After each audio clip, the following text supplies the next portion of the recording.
Hello everyone, how are you all? Welcome back to Sunya IAS guys. I hope you all are doing really great. And now we are continuing in our mains article discussion series. This is part 7 in this particular subtopic which I have taken, that is your moral thinkers and philosophers around the world. So this is going to be part 7. That means we have already covered 6 scholars, 6 moral thinkers. And who are those? Let us do a quick recap guys.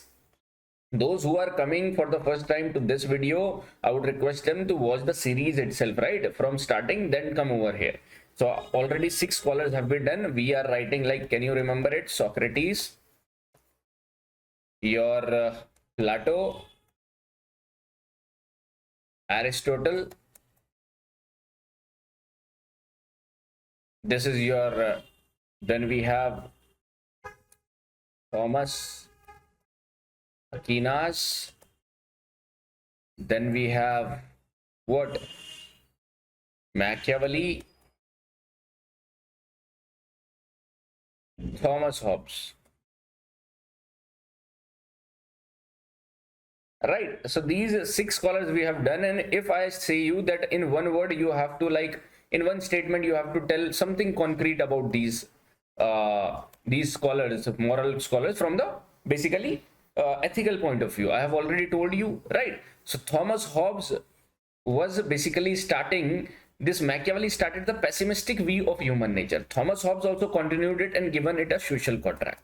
Whereas Plato, Socrates, Aristotle, they were giving the positive view of human nature. The humans are inherently good because they have been in the kingdom of God.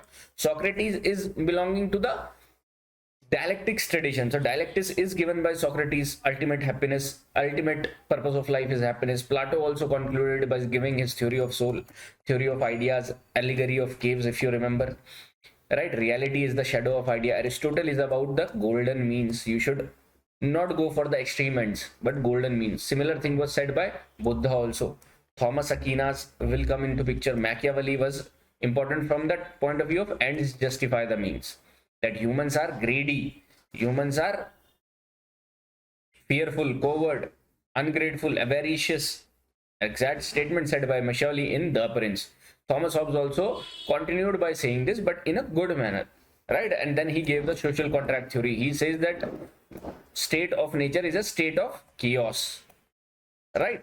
अगर आप natural way में ही रहोगे और आपको कोई external agency control नहीं करेगी तो that will be a state of war against each other, right? So you must be realizing, जो भी मेरे को फॉलो कर रहा है, जो भी ये सीरीज फॉलो कर रहा है, you must be realizing that now we have something concrete of these scholars. If anything will be asked, any of their statement, then we have something concrete that how they used to be thinking, right? As I have told you that they are in this particular topic, that is contribution of moral thinkers and philosophers around the world, is present in the GS4 ethics syllabus over here, guys.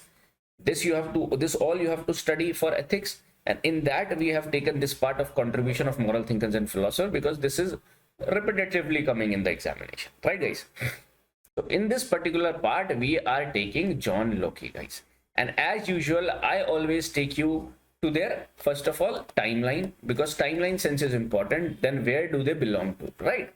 So he is from 1632 to 1704. No need to remember, but just understand that he was existing in the 17th century AD. Whereas Machiavelli, Thomas Hobbes was existing in 14th, 15th, 16th century. Whereas Thomas Aquinas was existing in the 12th century.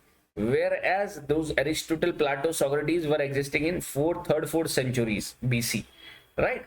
They were ancient philosophers. You can say them, they are modern philosophers, John Locke and all. Now you must understand that John Locke's contribution, first of all, how he used to be human nature, guys. You have understood that how Machiavelli, Thomas Hobbes were giving the pessimistic view of human nature, right? John Locke came and he gave the balanced view on human nature. You also know that that was a one-sided view that was given by Machiavelli and Thomas Hobbes, but John Locke over here gave a balanced view.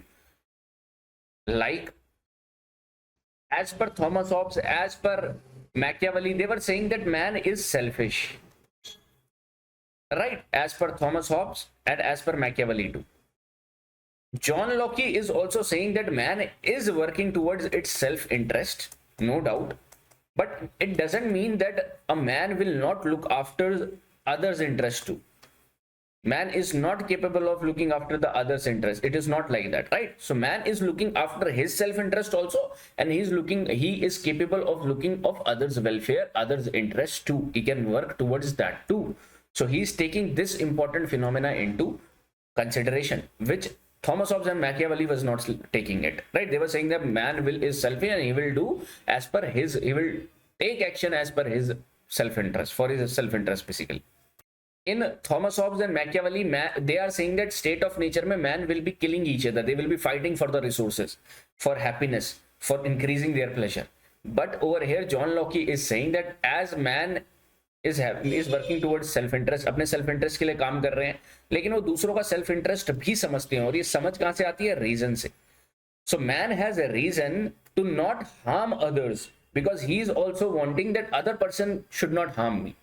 So there is a deliberate consideration that human nature is having, and John Locke has considered this also, right? So according to John Locke, state of nature कैसा होगा?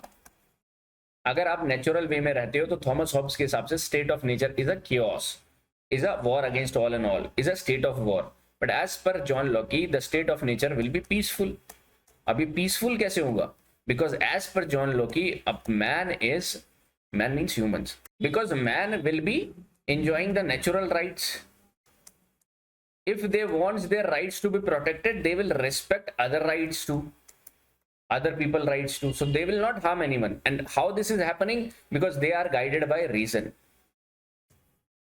So as per John Locke, human nature, humans are containing reason and pleasure. Both are present, but these pleasures should be guided by reason. Same thing is said by Thomas Aquinas. Thing is said by Plato. So you are saying that these senses should be controlled by our reason, right? So if you see the difference between the human understanding of Thomas Hobbes and Locke, you will find that man is dominated by passion as per Thomas Hobbes. As per Locke or Locke, John Locke, passions and reasons are in balanced form. State of nature is that of war or state of war. Life of man is nasty, poor, brutish and short. I have told you in the state of nature. Whereas state of nature, SON means state of nature is peaceful, goodwill and mutual assistance is there. Because he is considering that human nature is like that. Human nature is not violent, is not nasty, is not selfish, right? Over here, Hobbes' state of nature, no rights were enjoyed. No liberty was there. But over here in Locke, natural rights were there. Hobbes is saying that rights will not be without state, right? So this you do not see because it is from the political angle, right? So don't see this. Also, this is his theory of social contract, which I'll be showing you. Don't worry. Now, आप social contract को समझने के लिए you try to understand that when John Locke's state of nature is peaceful, then why there is a need of contract? Why there is a need of some government or external agency? भाई peaceful जगह है, peaceful लोग रह रहे हैं, आपस में समझ रहे हैं, म्यूचुअल असिस्टेंट है, पीस है, गुडविल है. Why they want external agency then? Right? Because देखो, Thomas Hobbes, John Locke, Rousseau, they are from the social contract theory. Means they are saying that there is a contract happening between the society, state and people. Thomas Hobbes also said this, that there is a social contract, that state should be having all the powers. Right? Thomas Hobbes की last class में हमने देखा था. John Locke की उसमें जरूरत क्या है जब he is saying that state of nature is peaceful? He is saying because that a contract is needed. Why? Because he is saying that people are also having pleasure. People are also will be guided by their pleasure tendencies. So some of the people may get brute, like North Korea. Few are following, many of them are following the rule, but North Korea is not following the rule. Iran is not following the rule, right? So they are forming one nexus. So what they are trying to say, that one person can go against this particular thing and they will be guided by pleasure. Reason will not be controlling their senses, right? So in order to control them, in order to have all in peace or all in you can say ki सही से रहें सारे के सारे, तो इस वजह से we have to have the contract. अब ये कॉन्ट्रैक्ट क्या है? सोशल कॉन्ट्रैक्ट क्या है इन दोनों के बीच में? हॉब्स का सोशल कॉन्ट्रैक्ट सिंगल कॉन्ट्रैक्ट था, किस किस के बीच में? Society, state, government, right? That the society will be giving all power to the state, now state will be governing them. As per Locke, that state of nature, man was already living in a society, so man entered two contracts. पहला contract क्या बोलता है आप ये समझ लो। पहला contract what does it से? देखो लोकीज का first contract is saying that people are already living in a society, in a nature, state of nature. Now these are people, ठीक है, they have certain rights, they are enjoying certain rights, but nobody is recognizing their rights, right? क्या पता इसमें से एक person will get brute and will try to harm others. How will they control this? So they have mutually agreed upon the rights they have made, right? And this is called that this society has made a contract with the civil society, means with each other, except your family and all. If this is one family, this is second family, all families have come together, this is called civil society, excluding the government. So they have contract among themselves that we will be respecting each other's right. In the second contract, you will understand now all the civil society, all these people have given the rights to execute, to make laws, to execute laws, and to educate laws to the some external agency that they are calling state, and that is called government. और इसी में आज के time पे हमारे पास model भी यही है, इसी टाइप में मॉडल नेशन स्टेट और स्टेट्स आर फॉर्मिंग। गवर्नमेंट में लेजिस्लेचर, जुडिशरी, एग्जीक्यूटिव ब्रांच है ना, तो इसी फॉर्मूले पे बेस्ड है। That now people have given all these rights to the states that they can make law, judiciary, they can educate laws, they can execute laws, right? But they have not given the right to life to the state, that they can snatch away their life to the state anytime they want. तो state के पास ये power नहीं है, right? तो ये basically एक social contract theory का आपने डिफरेंट वर्जन देखा। नाउ इसके अंदर ज्यादा जाओगे then it will again I'll be saying that it will be like going or studying the optional. Don't do like that, okay? They also understand that John Locke also wanted that ultimate aim of life is happiness. He is also understanding that there is pain and there is pleasure. People action will be moved towards to obtain this pleasure, right? And to be averted from this pain. This concept has started by your Thomas Hobbes only, है ना? Pain pleasure concept. Somewhere you will also find these words, guys, that John Locke was saying that human nature is moving towards two ideas. One is sensation and one is a reflection. ठीक है, कुछ नहीं है, same thing है pleasure and pen वाला। ठीक है, मैं समझाता हूं कैसे प्लेजर एंड पेन पे ये टिका है। देखो सेंसेशन मतलब कि ये आपके ऑर्गन ने बाहर की चीजों को लेके कैसे परसीव किया किसी चीज को। This is your external senses, means ये अगर आपके सेंसरी ऑर्गन्स हैं, ठीक है, आपको कुछ सेंसेशन हुई कुछ काम करके, आपने गर्म तवे पे हाथ रखा, यू जस्ट रिमूव्ड इट। क्यों? क्योंकि आपने अनईजीनेस फील हुई। अनईजीनेस जब फील हो रही है तो वो रिफ्लेक्शन में फील हो रही है, क्योंकि ये माइंड के अंदर चल रहा है। रिफ्लेक्शन जब माइंड में मैंने सोचा, माइंड तक वो बात गई, कोई बात हमने किसी को हार्म किया, वो सेंसेशन था। लेकिन रिफ्लेक्शन जब हुआ तो पता चला कि यार इसको ये जान के कि मैंने किसी को हार्म किया है, इससे मुझे अनईजीनेस हो रहा है। तो mind is reflecting on the actions we have done. तो दो तरह की रिफ्लेक्शन होगी। एक तो सेटिस्फैक्शन मिलेगा, किसी को आपने दो अच्छे शब्द बोल दिया, किसी को आपने मोटिवेट किया, किसी के लिए आपने कुछ किया, that will give you satisfaction.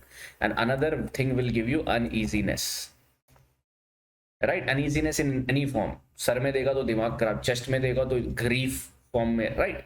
So again he is saying that the things which gives us satisfaction, we move towards that, and the things which give us uneasiness, we move away from that, right? So ultimately he reached up to the purpose of life is to achieve maximum satisfaction.